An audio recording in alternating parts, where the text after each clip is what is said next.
Okay, again, good evening, everyone, and welcome. Now, my screen shows what we are going to be learning today. Majorly,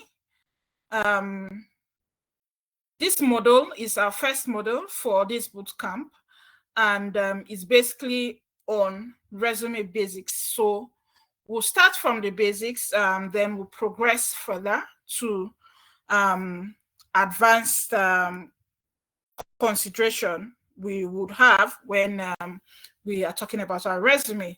So basically what we are going to be learning today, we are going to be learning how to understand resume formats and structures. Then we are going to cover identifying key sections and their purposes on your resume. Then we'll talk about keywords optimization as well.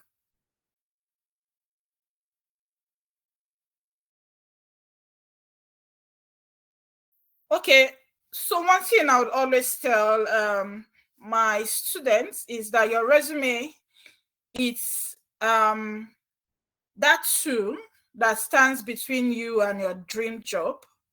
And so you want to ensure that you make it count and you bring your A game as much as possible. And you want to ensure that, your resume game is strong. I believe that's why we are here, because we want to ensure that our resume game is strong. We received all the questions you asked, and we tried to respond to them as much as possible. What I mean is when registering, you ask some questions and we're able to answer you. And we believe these sessions will also, as much as possible, answer all your questions and concerns as far as a resume is concerned. Okay, so I believe we've heard the word resume. We've as well heard the word CV. And most times, most of us think both words are semantics and it can be used interchangeably. However, this is not true. Many people believe that a resume and a CV are the same thing, but this is not true. They are not the same. Now we'll learn the differences as we progress further. I believe we are ready, so let's go. Okay, so CVs or curriculum vitae are very extensive. So they would include so much of your academic credentials, so much of your professional experience, or all of your professional experiences. Let's see what resumes are. Resumes are concise, and it only includes the skills and qualifications that are related to the position you are applying for. So I, for example, I'm a lawyer. I studied law. I've been called to the Nigerian bar. I have worked as an associate in a law firm. So I have a lot of law firm experience, courtroom experience. But at the moment, my career has pivoted to HR, right? So if I'm writing my CV would accommodate all of that, from law firm to being a secretary to being HR to this and that and that. So it contains all. But my resume is going to be more concise. Say, for example, I'm applying for an HR job, or even under HR, I'm applying for a talent acquisition job, which is much more different from a people manager or HR manager or HR coordinator job. What will be contained in my talent acquisition resume, for example, will be strictly on talent acquisition, what experiences and skills I have within talent acquisition. I hope you understand. I don't know if anybody has a question at this point. So I'll keep pausing for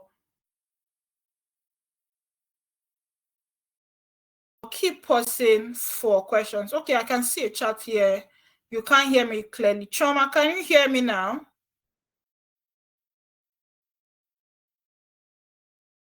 Maybe give a reaction so I know you can hear me. Can you hear me now?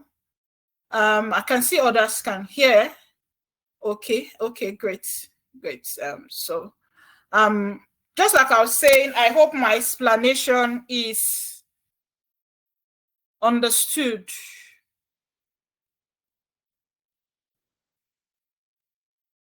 Regards the difference between a resume and a CV. Okay, now let's talk about, some mistakes we see on resumes. So I'm speaking from the point of being a recruiter. I see a lot of persons having their birth dates. We don't need it, or most of us don't need it. So a mentee was asking me the other day, but if I'm applying for like a civil service job, for example, they need all of that. And they even need the number of children you've had. That's for civil service jobs. It's fine. You can put that there. Again, for that will be your CV for civil service kind of jobs. That will be your CV and not your resume. But today we're talking about resume and not CVs. So for your resume, please remove your birth date. Please remove your photo. And learn to add your correct email, right? By that, I mean your professional looking email. We would talk about that subsequently as we progress. Again, remove your birth date. Now, I'll tell us why I said you shouldn't have your birth date on your resume. Now, every recruiter has bias. We are humans. You do not want to fall within a recruiter's bias. So I'm seeing this person's birth date, and the first thing I have in mind is this person is too old for the role. So you don't want such prejudice. Remove your photo. I don't really need to see your face to call you for an interview. So during an interview, I'll see you properly, whether it's a virtual interview or it's an in-person interview, I will see you properly. So I really do not need to see your little picture on your resume. And it even takes so much space. We'll talk much more about that as we make progress. Then I said remove your email, that email you had when you just knew about how to create an email. So it probably isn't working anymore. So you want to remove that as well. Now, as far as resumes are concerned, preparation is key. And you want to prepare before you start writing your resume. And I believe you're ready to prepare, and that's why you are here. Now, before you start writing your resume, you want to first know yourself. I would say what I usually would tell my mentees is, can you hire you? If you were the recruiter for that role, would you want to hire you? Having in mind all you know about yourself, your skills, your strengths, right? Would you want to hire yourself for the role? If the question is no, and the truth is that you can be very candid with yourself, right? You can be very candid with yourself. You can't tell yourself lies. You may want to tell other people lies, but you can't tell yourself lies. Now, you want to ask yourself, can you hire you for that role. If you cannot hire you for that role, then you shouldn't be applying for that role. So I see a lot of persons, most times they just want to hit, let me just apply, or maybe by mistake. I used to be like that. Maybe by mistake, they will call me for the job, but you know you don't have all the skills, and you know you are not a good fit, or the role is not a good fit for you, because there's every role has you know, the person, the hiring manager or recruiter, majorly the hiring manager, has a mind that will fit like the ideal candidate. If you hit about 60% of the ideal candidate, then you should probably hit the apply button. But if not, please, it's not your role. There is a role for you. Now, after you know you sat down, probably call yourself to a meeting, like I would say, you now know that this role is a fit for you. You also, in preparation, you also want to know the job details as well. That's where the job description comes in. So, like I would always say, the job description is the hiring manager's wish list. So, it is what tells the hiring manager the kind of candidate they want. This person should be this, they should have this kind of skills, they should be vocal, they should be what. That's what tells the hiring manager the kind of candidates they want. So all of that put together is what you should go through. Most job description would have what you would do or requirements. That tells you what is expected of you on the role, and whether or not the role suits your abilities, your skills, your experiences. Because of course, you probably have some experiences regarding that role. You should have some experiences regarding that role. And whatever details the job description has should fit into your experiences. It may not fit 100%, but like I said, if it fits 60%, you should go ahead and give it a try. Now, you want to understand the fact that major departments, if I'm hiring, like most of us who have been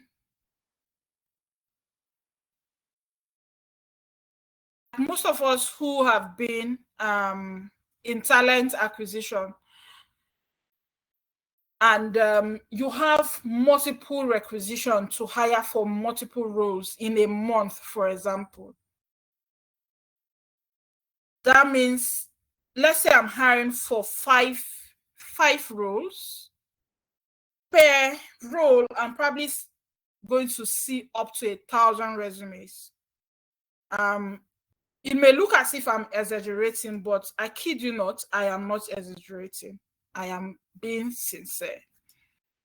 So you want to ensure that at least you have a good enough document that would capture the attention of whoever sees it.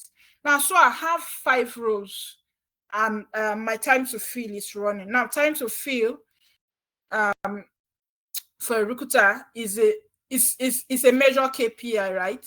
It tells me I need to get this candidate to start that role within a certain time. Some organizations may do 30 days or 60 days, depending on the role, as the case may be. And within 30 days or 60 days, whatever my time to fill is, I need to go through all these resumes. I need to schedule interviews, then hire. So that's a lot of work. And the moment a recruiter sees a wishy-washy resume, they may just want to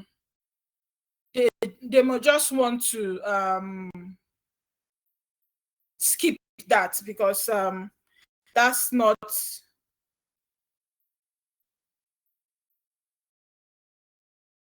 Sorry, I'm trying to reply one of these participants. Okay, so they may just want to skip. So please save our time, save the recruiter's time, and do your best to ensure that your resume is standing out amongst the class. So I have 1,000+ resume per role. I wouldn't, if I'm not seeing what I want, I'll just keep that resume, go to the next.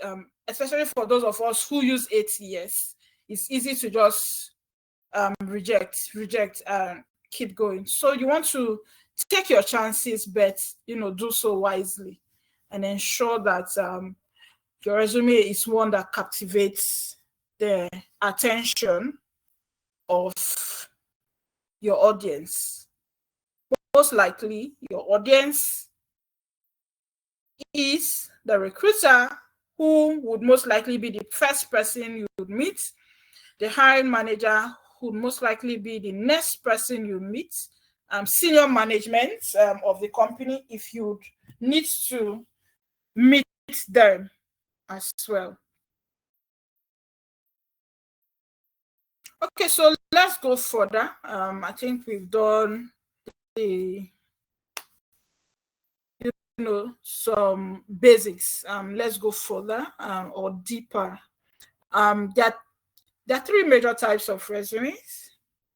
We have the reverse chronological resume, which starts with your latest work experience up until the farthest. So it starts with, let me say I started a job in August. It starts with that job till date.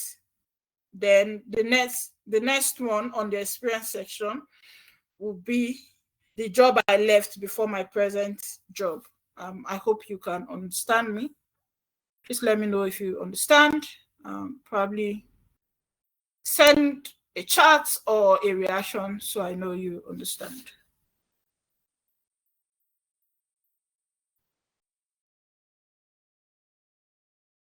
Okay, great. Then for the second one, we have the functional or fresher resume. Basically, this is for those who do not have experience at all. So you just left school. That's why it's called fresher. Just left school. You do not have experiences, but you have skills. You have achievements. Maybe when you were in school, you did a project. So you have achievements to showcase. Then the third one is a combination. This one is best for those who have a diverse skill set. Okay, so let's talk more about each type of resume.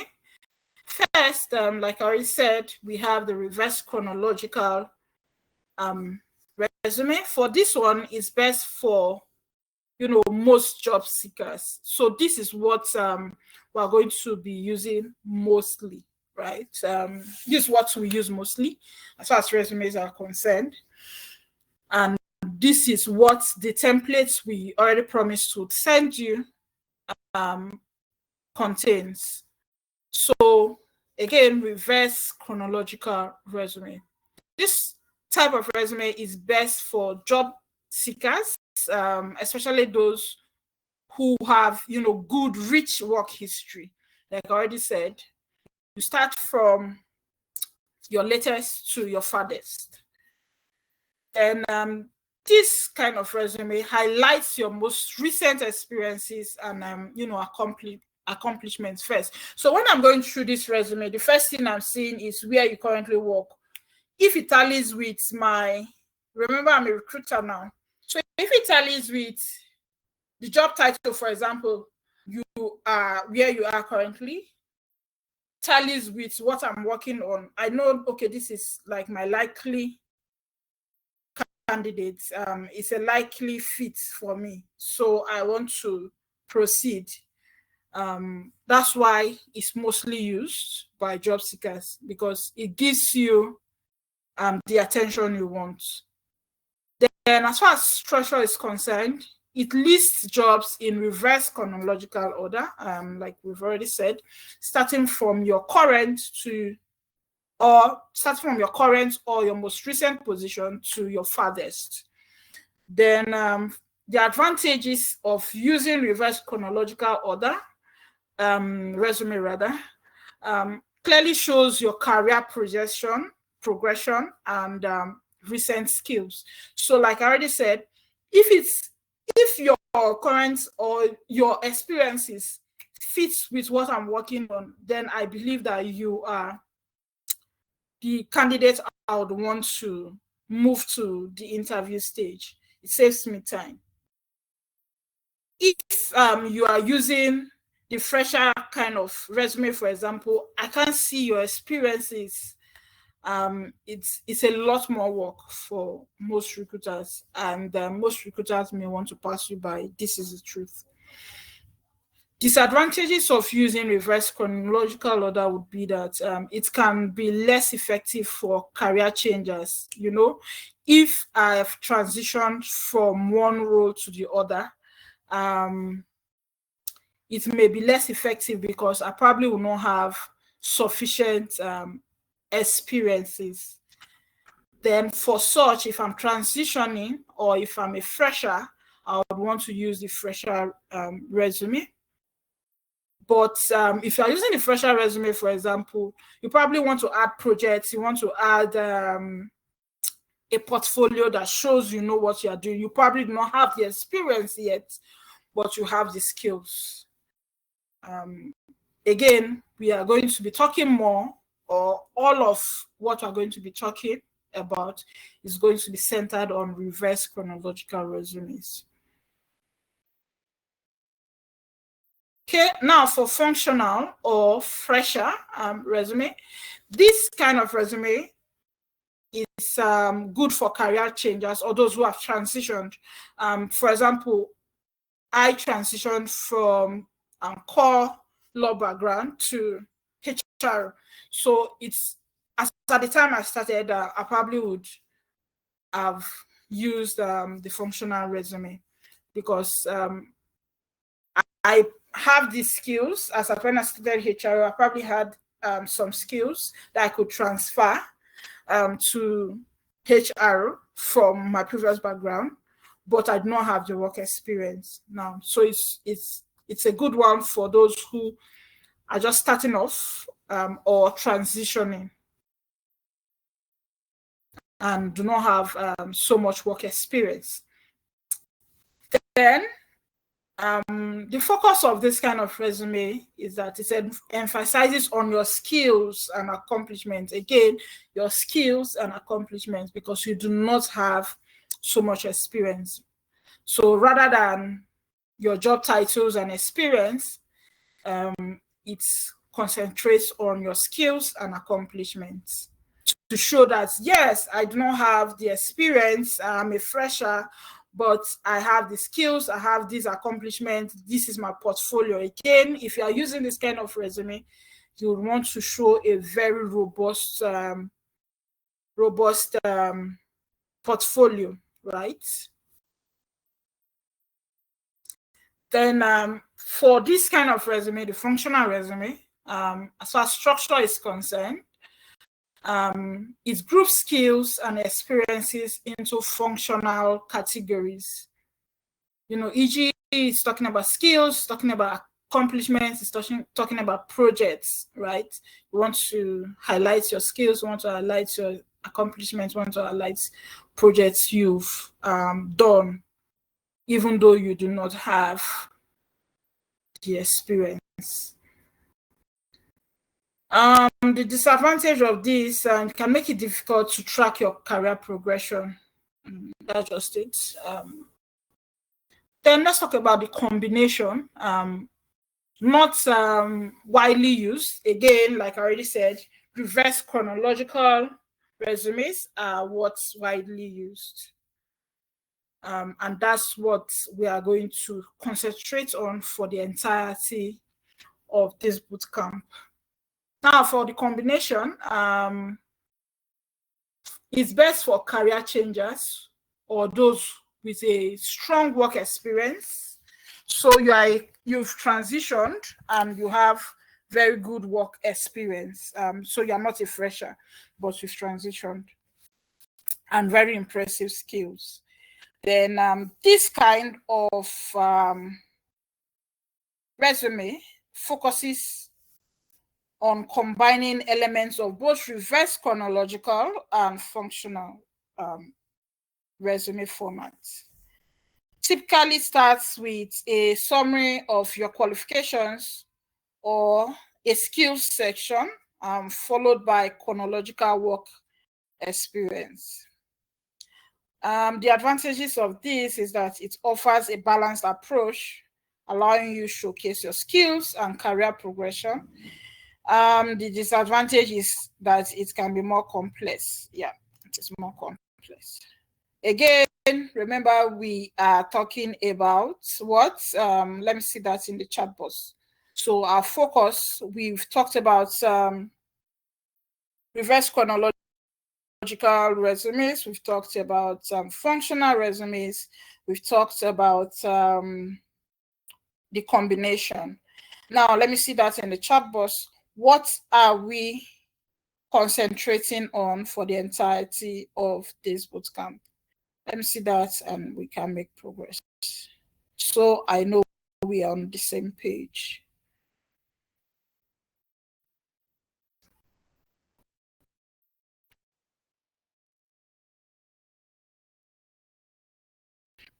Can anyone hear me? Because I can't see your chat.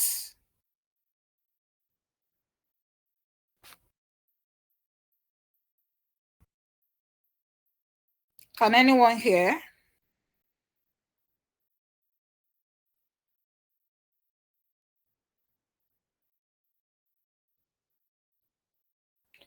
Okay, if you can hear me, then let me see your chat. What are we concentrating on? What kind of resume are we concentrating on for the entirety of the bootcamp? That's my question.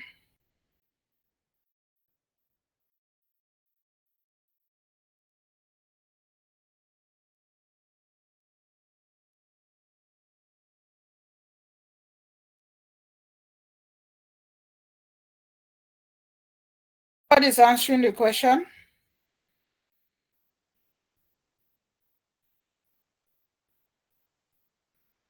What kind of resume are we? Oh, but that's wrong, Choma. No, that's not what we are concentrating on. We talked about reverse chronological. We talked about functional, which is also called fresher. Then we talked about combination of functional and reverse chronological. So we have 3 types of resumes, but I said we are concentrating on one type. Which type are we concentrating on? So let me go back. So these are the 3 kind of resumes, types of resumes. Which one did I say we are concentrating on for the entirety of the bootcamp? Great, Ogechi, thank you. We are concentrating on the reverse chronological resume format. Okay, so some key sections in a typical resume, what I would expect to see. One, I want to see your header.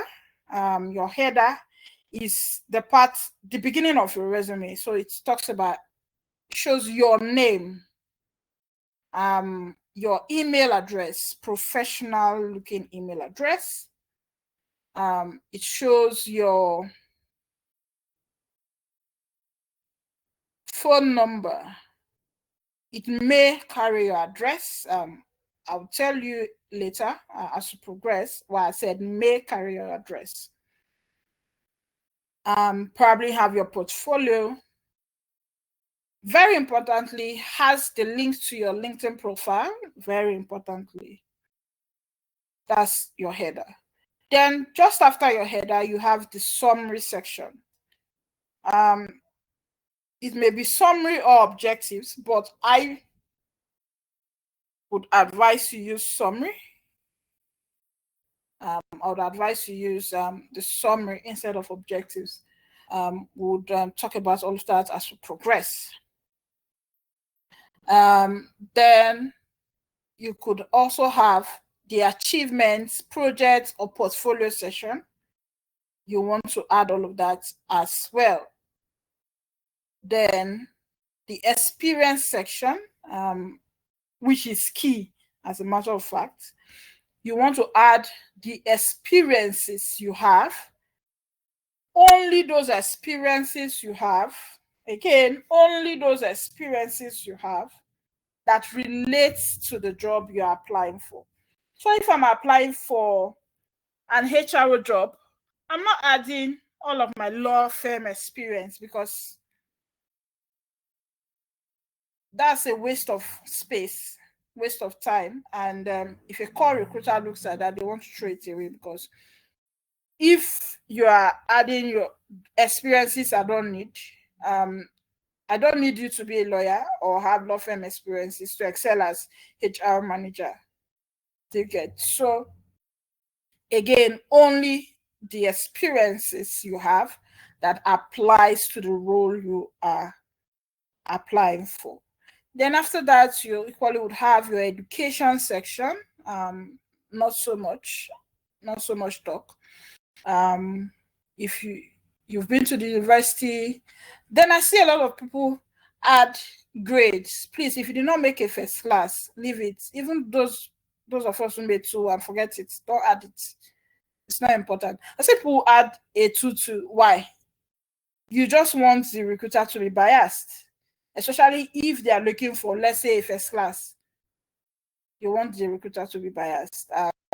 Unfortunately, some people would be so biased.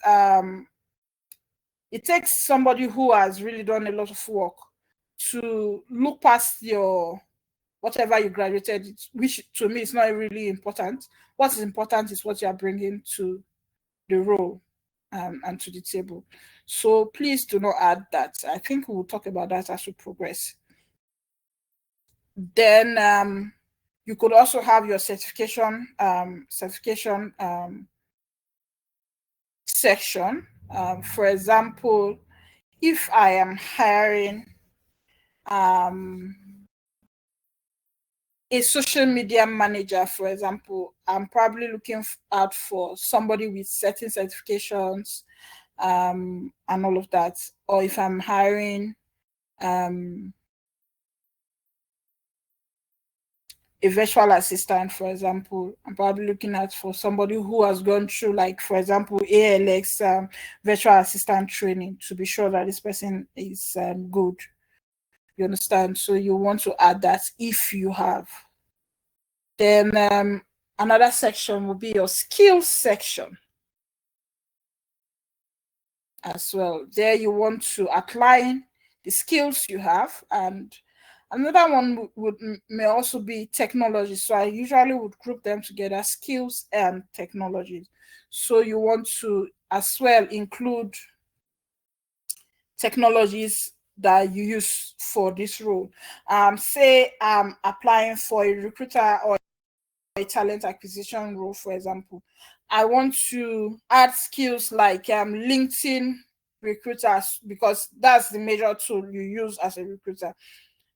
Anybody who can use LinkedIn recruiter very well, it's not a core recruiter, right? So if I'm hiring for that role and I see that on your skills section, I see maybe ATS, use of ATS like Greenhouse, Workday, etc. I know this person knows how to use ATS and they can fit into the role, right? Then technologies as well, you may want to add all of that. Okay, so let's take them one after the other.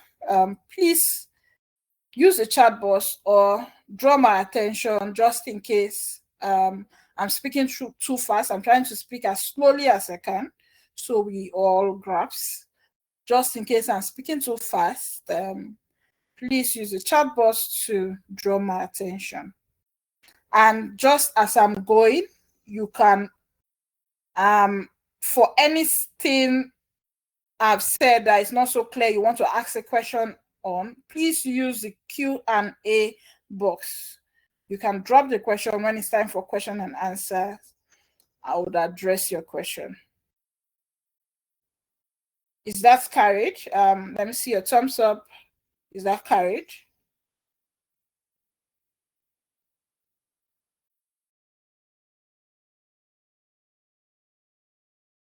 Okay, okay, thank you.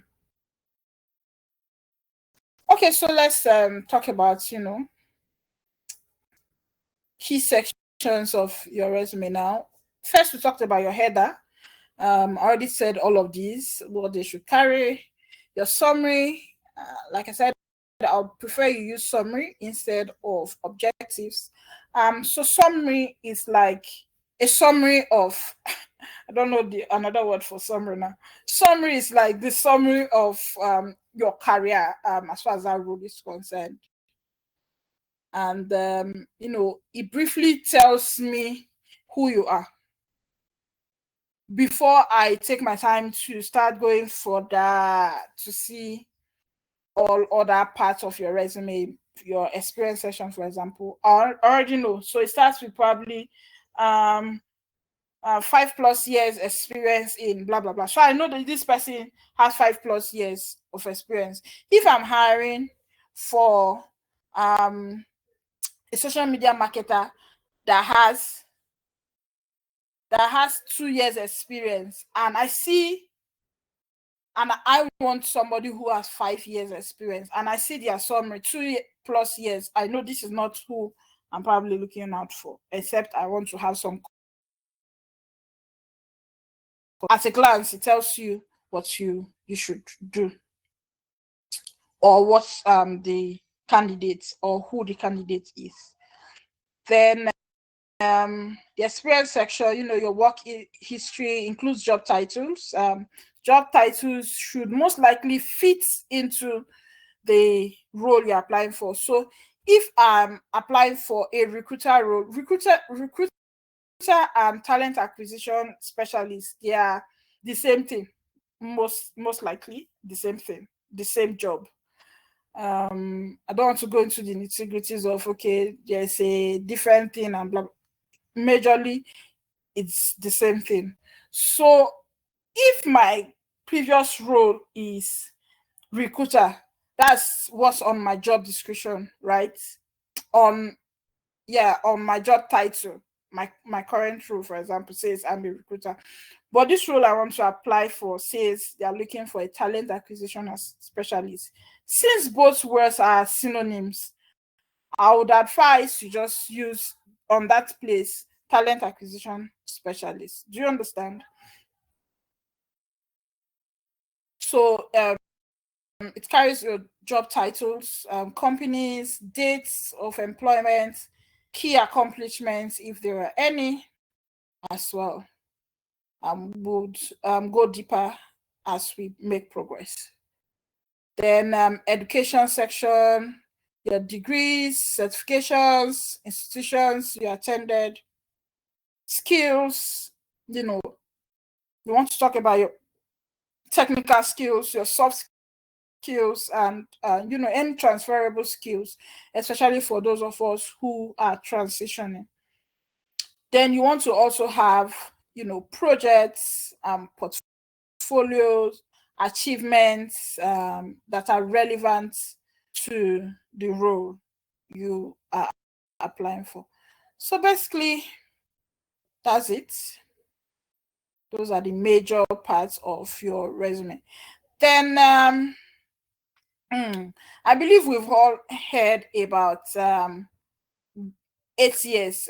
Most of us, people reach out to us and they say they are resume writers, for example. Some of them aren't.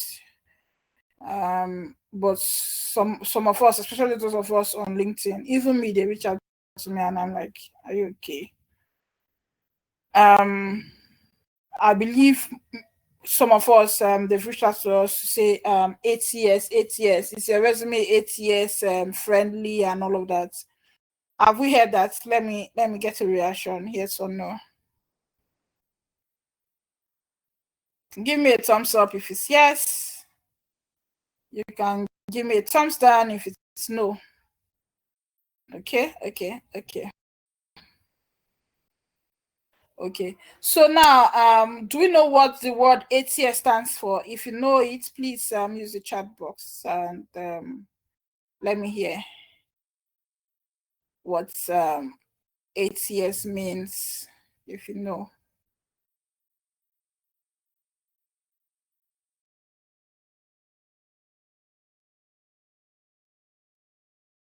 Okay, you almost got it, Oluchi.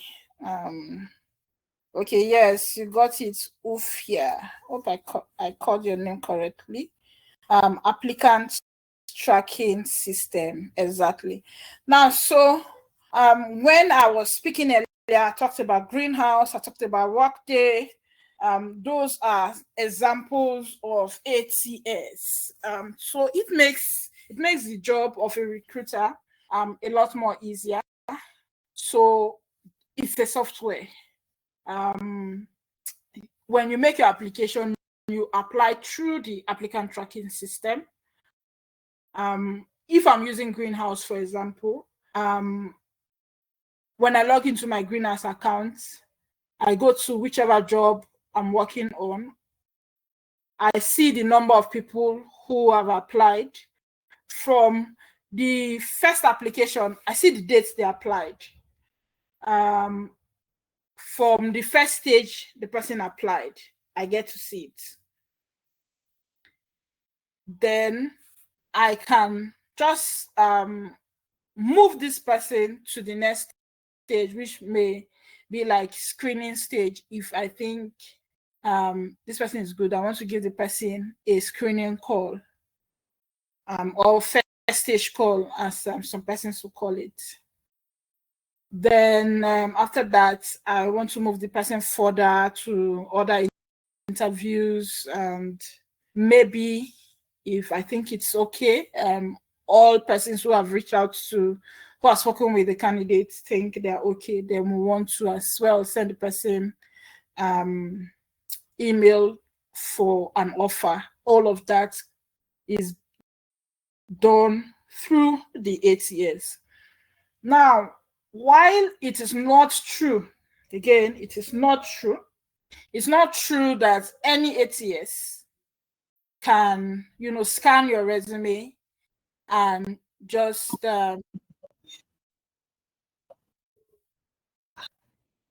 Aisha, please mute. It is not true that any ATS can scan your resume and just remove you or something. No, it's not possible. Now, what happens with ATS is that if I'm, for example, applying, working on an HR manager role, for example, I am probably looking for somebody who has, if I am looking for somebody who has, who's a chartered associate or member of the Institute of Chartered Personnel, CIPM, right? So I want to probably add a CIPM to keywords on my ATS, right? So if this person has a CIPM, because I'm saying must have a CIPM or CIPD, all of that, right? Then I want to equally add those things on my ATS. As a recruiter, I'm adding those things on my ATS as my keywords. So any candidate that does not have certain keywords, it makes the ATS is meant to make a recruiter's work very easy. Like I already said, we see a lot of resumes for a core recruiter. You see a lot of resumes, like that's the only job we do. You see resumes over 1,000 every day. And yes, you have to actually screen them. So with these keywords, it makes my job so easy. That means I can filter for candidates that don't have certain keywords I want. I can remove them. So this brings me to what we're going to talk next on: keywords optimization, right? So like I said, the ATS doesn't just throw your application away, but if I set the ATS in such a way that I'm looking for certain keywords and you do not have those keywords in your resume, then it might just be easy for me to filter out and reject your application. I hope you understand. Now, the reason why you should, have keyword optimization in mind when you are working on your resume is the fact that I already explained this, the importance of using relevant keywords for the ATS, for compatibility's sake. Then you'll be wondering, so how do I identify keywords? Now, again, when we started, I said you have to know yourself and you have to know the job, like understand what the role is about, understand the job description. We are there again, job description. You want to ensure that you go through the job description to add certain words. You can actually use a word cloud. You can go to Google and type word cloud. It will give you certain word cloud accounts you can make use of. So if you get a job description, for example, you can copy all the job description, put in the word cloud account, your word cloud account. It will now show you those keywords you probably should use on your resume. That's why we probably would say you shouldn't use one resume. That it may be difficult for you to use one resume for every application. Though it's possible to use one resume for most application. If I'm applying for a TA job description in company A and company B is most likely going to be very similar. Do you get? So you want to use the job description to help you fish out keywords you should have on your resume. Then, of course, industry-specific terms. You want to use industry-specific terms. Like I said earlier, if you are a chartered what we call it, personnel manager, you want to probably add ACIPM or MCIPM. Those are key industry-specific terms.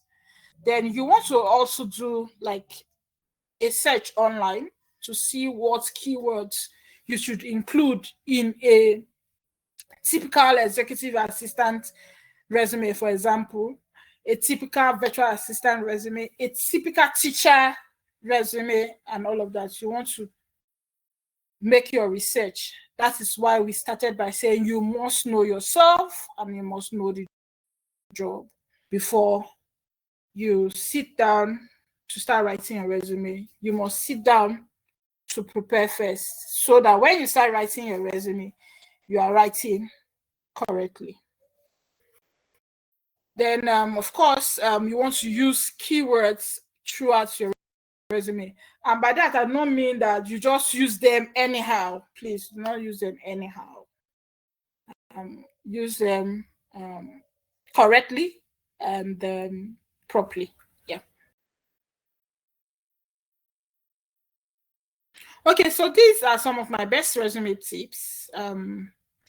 Again, avoid vague terms like detail-oriented or hard worker.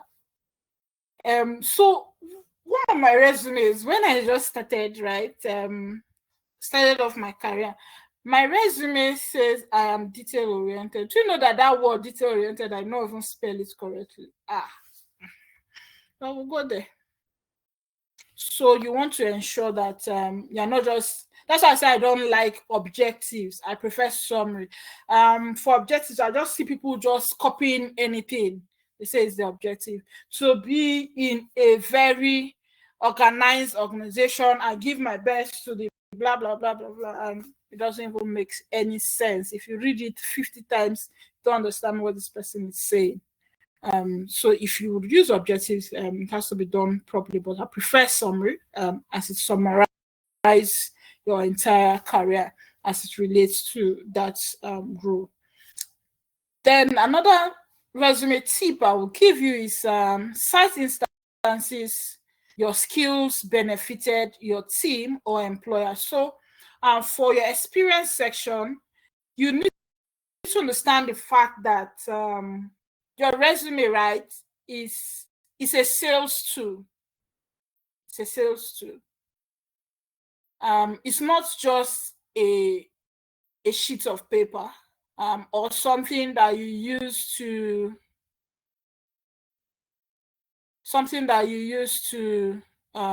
like a laundry list. It's not. It's a sales tool. And if you've not learned anything here today, please learn this one down. And if not written anything here today, please write it down and make it bold. Your resume is a sales tool. Your resume sells you. Like I would always tell my clients or students, your resume is that tool that will speak for you in rooms where you will not be present. And you want to send your resume on a fruitful errand. So you want to ensure that it captivates the attention of your audience.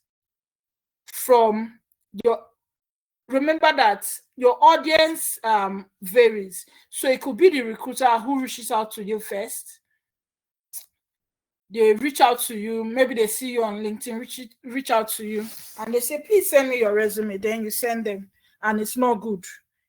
The conversation stops there. If it's good, they want to put you through next stage, get to hear from you, like a screening call, get to hear from you, and mention you to the hiring manager, who would then say, okay, you recruiter, you're saying this candidate is good. Okay, let me see the resume. And the hiring manager sees the resume and say, oh, okay, it's good. Or how can you say this person is good? So you want to ensure that it captures every of your audience. So from recruiter to hiring manager, senior management, and even the ATS is your audience. You want to ensure that your resume captures everyone's attention. And then by doing that, you want to cite skills, instances, your skills benefited your team. So I'm not just saying I am a content creator.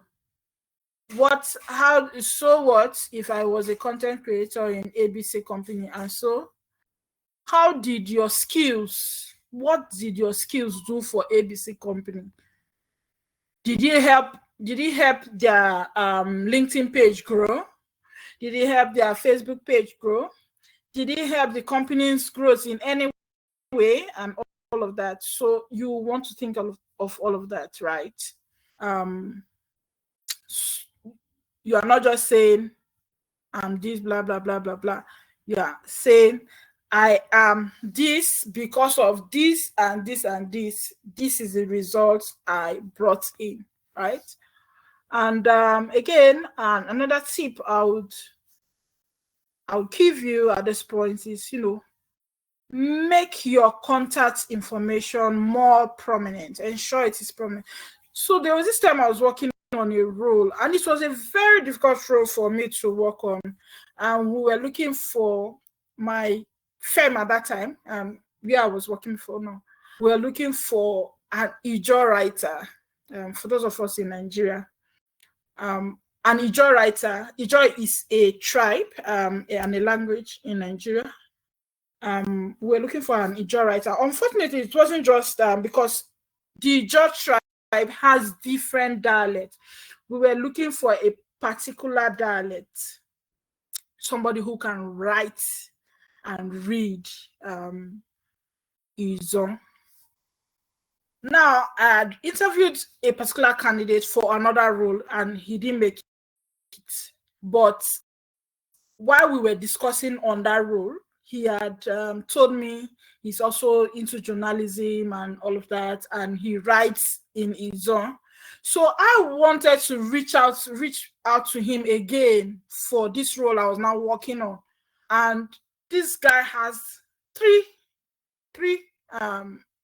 phone numbers on his resume, and all of them were wrong numbers. I mean, all. I called all three numbers and they were all wrong. So you want to ensure that your contact information is very correct and prominent. Very, very important. A little mistake on your email means that's a wrong email, and you want to ensure that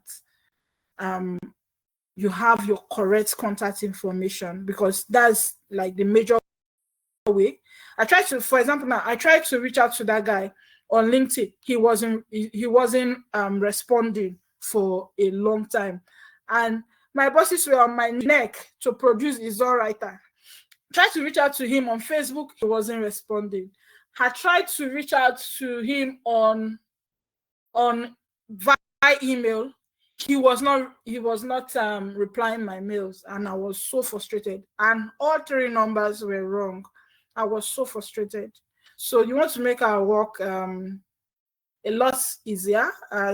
So recruiters are out there to find you, but you can make the search for you a lot more easier. So have the right contact information and ensure it's prominent.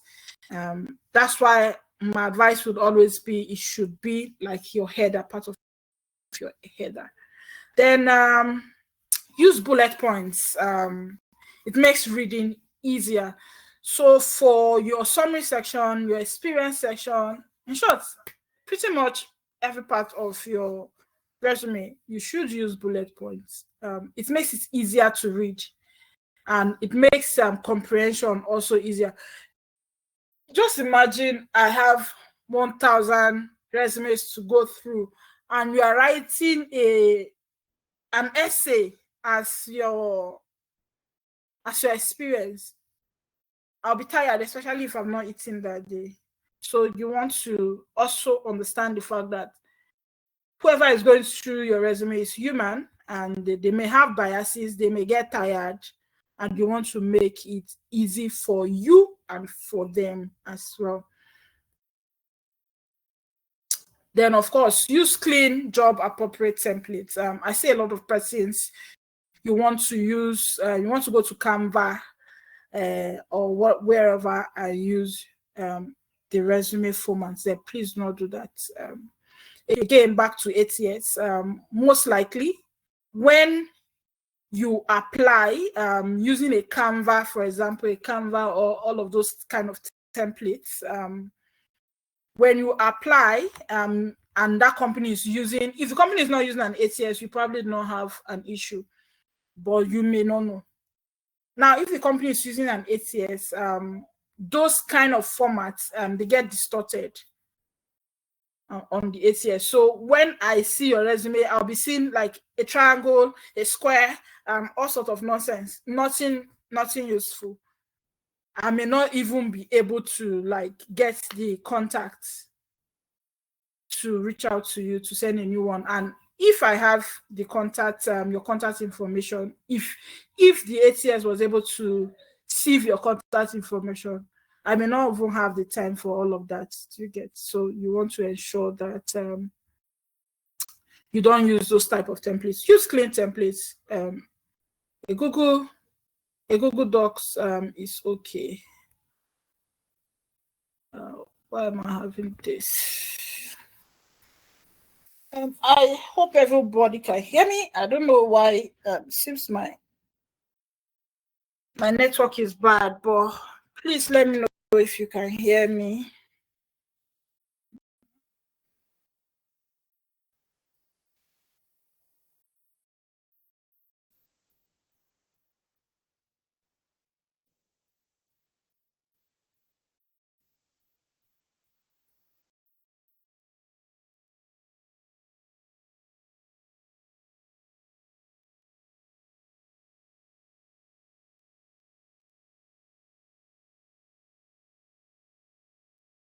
Okay, so last words. hardest things about hardest thing about writing resumes is, having to be picky. Like everything we talked about right now is being picky, choosing your words, using the right words, and all of that. So you want to ensure that you are picky. You don't just rush and do just anything for the sake of applying. You want to ensure that you do the right thing. Okay, so that should be all from me. Thank you for coming and thank you for listening. Again, this is the time for questions. Like I already said, please. Okay, thank you. I cannot see you can hear me. Thank you. Please drop your questions in the question and answer box. I've seen some of our questions. I'll take them now. We can drop more as well. Okay, the first one says, what is really a portfolio and is it different from project and achievement? Basically, yes. Okay, so a portfolio will combine your projects and achievements. Let me put it that way. That's what a portfolio will do. Then the second one says, must I have a portfolio? Okay, the answer to the first part is no, you must not have a portfolio. But certain roles will require that you must have a portfolio. For example, if I'm in the creative industry, if I'm a UI UX designer, a graphic designer, the major thing I want to interview you for is not plenty talks, it's what you've done. I want to see what you've done. And if it meets my requirements, you get. So for certain roles, yes, it is very, very important. For certain roles, it may not be just important. Then let me go through the other part. It says, does it really give an edge? Again, yes, it does give an edge for certain industries. For some, it may not, but it would be good if it's something you can do. For those of us that are not in the creative industry, you may want to skip that. But for me, I do not have like a full-fledged portfolio. But if you see my resume, maybe I'll share it just so we see what it looks like. If you see my resume, I have like certain things I've done, like add pictures, add videos, just to show I've done this and I can do it. That's what your portfolio actually says. It says I've done something similar to what your job description says you want, and that means I can replicate it or even do better. Okay, so I can see, I think you already answered gave yourself the answer. I understand the fields like data analytics, graphics, designs have portfolios which sometimes serve as their CVs. So it doesn't really serve as your CV, but you can have it on your resume. Do you get? So, like I said, if I'm hiring a graphic designer, majorly I'll be looking for your portfolio, what you've done. I want to see the projects you've done. Like, okay, so this person knows how to use Adobe. It's not just a Canva person, because me like this, I can use Canva. So what makes you the professional? Do you get? So I can see, okay, all the works you've done, all of that, and all of that. Some people use Pinterest even for their portfolio. What about customer service reps? Okay, like I said, not every industry requires a portfolio, and it is not a must. If yours doesn't quite require a portfolio, leave it out. If I'm an executive assistant, for example, I will add a portfolio. I show how I've managed a client's calendar or meetings and all of that. Do you get? Just to show that if I can do this, I can do much more. How do we create portfolio? Okay, I believe I've been able to answer your question. anonymous attendee. Ogechi again says, is it appropriate to include on the experience and work history section of your resume the mode of your employment, like remote, part-time or full-time, on-site or hybrid? Okay, so yes, you should or you can add that. You don't need to add, you may not need to add full-time if it's a full-time. If I'm applying for a part-time job and I currently have a part-time job and I think my schedule will accommodate me having both, I may want to add part-time so they know I currently have a part-time job and my schedule will accommodate, or I'm okay with having one part-time job. You get, so I have a current part-time job, so I understand how part-time job structure works. You may want to add that as well. Then for writing remote, yeah, so times have changed. Before we did not have, remote work settings, but now we have remote work settings, and you want to add that. Why you should add it is the fact that if you are working remotely, it is believed, rightly I believe, that you have certain skills, right, to work remotely. So if I've worked remotely and it's stated on my resume, it shows that I'm not a novice working remotely. So you may want to add that. You may want to add hybrid as well. You don't need to add on-site because just put the location. So you may want to add hybrid. If the organization, for example, is having hybrid, yeah, you may want to add that just to show that a variety of skills. Yes, you may want to add that. Then I guess specific job roles that requires a portfolio. If yes, what are these roles? Okay, so I already answered that. I believe I answered that already. Can we use this format taught here for international jobs? Sure, we can use this format taught here for international jobs. As a matter of fact, yeah, you can use it. As a matter of fact, some of the persons have redone their resumes, not in Nigeria. So yes, you can use this, whatever we taught here for international jobs. I think I've answered all questions. Are there any more questions? If there aren't, then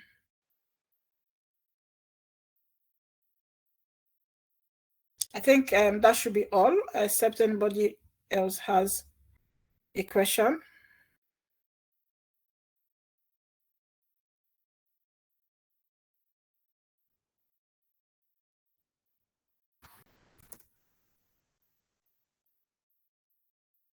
Okay, thank you.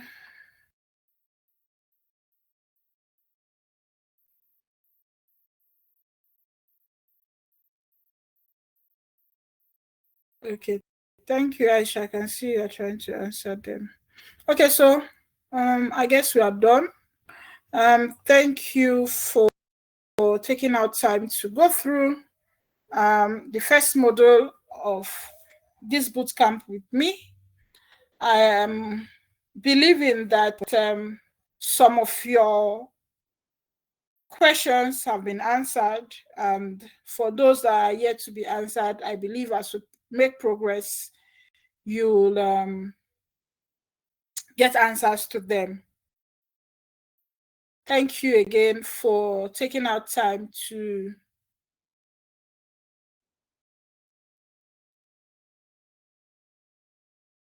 go through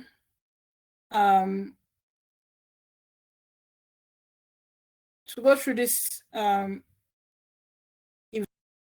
events with me. Before we go, like I already said, at the end of the bootcamp, again, it is at the end of the bootcamp, not this session. That is when the bootcamp is completely done at the end of the bootcamp, we will send you all of our presentations for this bootcamp, as well as a sample resume template that has been prepared for you. You would be able to make a copy of it and make changes as you need to for yourself. And it is entirely free. Again, it is going to be sent out to only those who fill the feedback form. Yes, only those who fill the feedback form. For anybody who wasn't here today, I would implore you, because we recorded this session, would try our best to upload it on our YouTube channel. That way, for anybody who missed out this session, or even those of us who were here and we want to go through again, would most likely go there and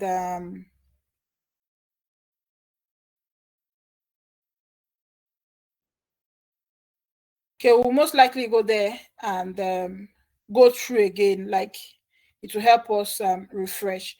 Before we go, I would like to share the sample resume we are going to send to you with you, just so you see how a proper resume should be. Please let me know if you can see my screen.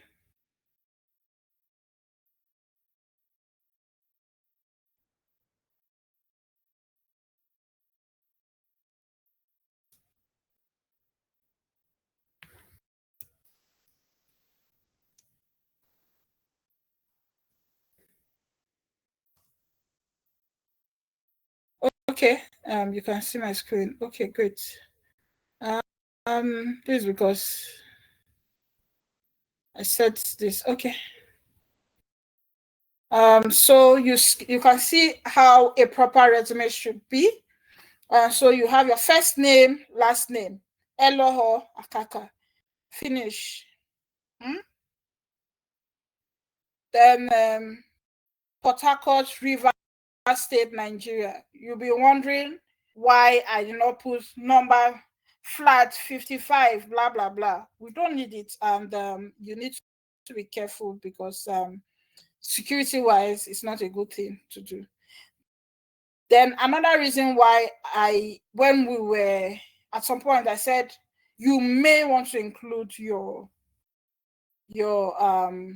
address is the fact that sometimes it may serve as a bias for the recruiter.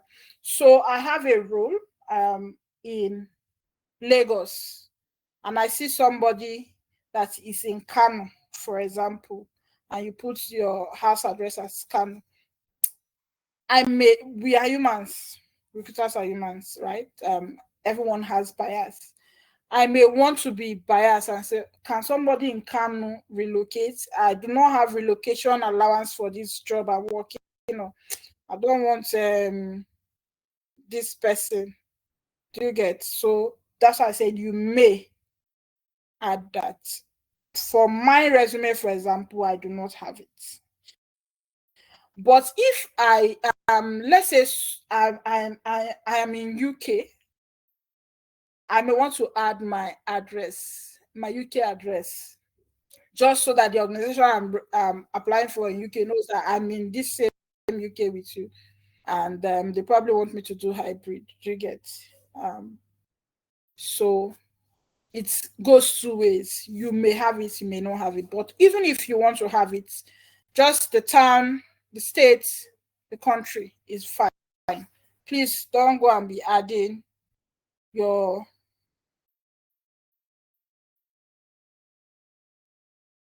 don't go and be adding what you were not asked to add, unnecessary things. Then, of course, phone number, you want to ensure that your phone number carries your country's code. So there was a time I was working on some roles across Africa, And I saw a lot of resumes that were a good fit for what I was working on. Unfortunately, most of them did not carry their country code. So somebody in Cameroon, you just put in 0, whatever, whatever. Somebody in Kenya, you just put in, assuming that I know their country code. So it gave me a lot of work. If true, the reason why I had to start researching all the country's code to know, like maybe I go through like the education session, then I'll know that, okay, this person is in Kenya, then I go and look for Kenya's country code. Well, because I did not have enough applicants. If I had enough applicants for that role, I won't bother myself. I'll just go ahead with those who have country code, because that's the way I can reach out to them on WhatsApp. Like I was using WhatsApp as my first contact. So you want to ensure that your resume, your phone number has your country code. Very, very important.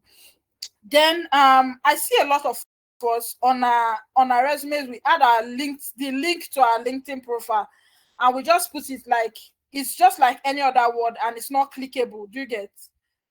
You want to do better, please. You want to insert your LinkedIn profile link on your resume as neatly as you see this one. So for this, I use my LinkedIn profile. So if I click on it, can you see my LinkedIn profile? So as a recruiter, if I click on your LinkedIn, the link to your LinkedIn profile, it just takes me to your LinkedIn profile, as easy as ABC.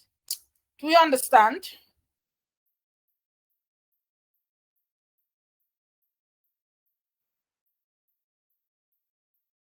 Okay, you understand. Then of course your email.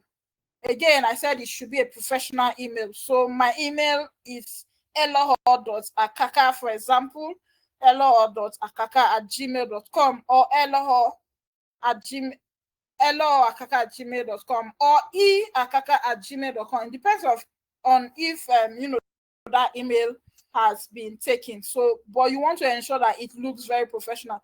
I have my first email is Easy Austin. I still use it today, but not for professional reasons. So that was the first email I had on my resume when I did not have sense. And I was really feeling fly, Easy Austin. I was feeling fly until I learned all of this. So you want to remove all those kind of emails. It does not show you as a professional, and you want to project yourself as a professional. Then this is an executive assistant resume, for example. So I included a portfolio. Now there are various means you can have a portfolio. You can have it on Wix. You can have it, for those in the creative industry, you can have it on Journo, and all of that. You can also have it on Canva, but I use Canva for this. When we give you this, you would be able to go through the portfolio. Just a simple thing. I didn't do so much because this is a side email, right? Not side resume, not mine. Then you can see the summary section. That is in bullet points. Talks about my experience, my accomplishments, and just straight to the point, the kind of tools I know how to use. Again, you want to use the job description to help you determine what you should have. I only have one work experience here. It's intentional because this is a template, so I do not want it to be very robust. That's why we only have one job experience. You can add as many employment experience as you want, and you can see they are all in bullet points. And of course, yes, my education session talks about, highlights my university, ABC University, and the degree, finish, or it could be July to present, or if you are done with school, then this present shouldn't be there. Let me assume everyone is done with school. This is the year you graduated, July 2022. So you have about 2 years experience. Then licenses and certifications, as a virtual or executive assistant, having this license or certification, it's a certification, it helps me sell myself better. Then skills and technologies, you could do it like this, you could do it differently. So this is it. Sample templates we'll be sharing with you at the end of the bootcamp. Then, of course, besides all of that, we would equally share a few things at the end of the bootcamp. Everyone who participated and filled the feedback form. Again, why we're using the feedback form is so that, of course, like I said, a lot of persons registered for this bootcamp, but they are not here. And we do not want to give certificates to people who were not really present, right? We want to be very credible. So only those who are going to be present would have the certificates of participation would at the end of the bootcamp. Then there will be, one or two prizes for people who do outstandingly well. One, you participate, you come to classes very early. We're taking attendance. So yeah, helps us take attendance. At least it tells us the first person who came, second person who came, and all of that. So, and those who, when we get to, being hands-on, would as well, for those who do very well, I would give one or two persons a free LinkedIn optimization, a free resume review, and help you with mock interviews if you have an interview around that time.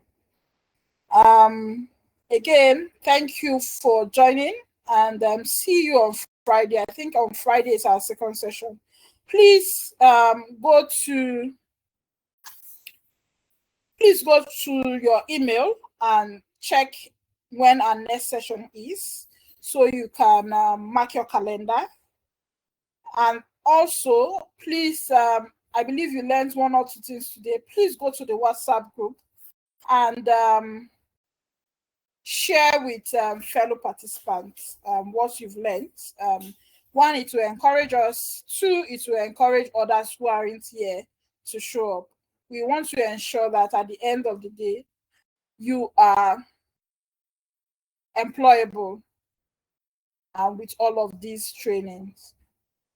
Thank you again, and do have a pleasant night's rest. Bye for me.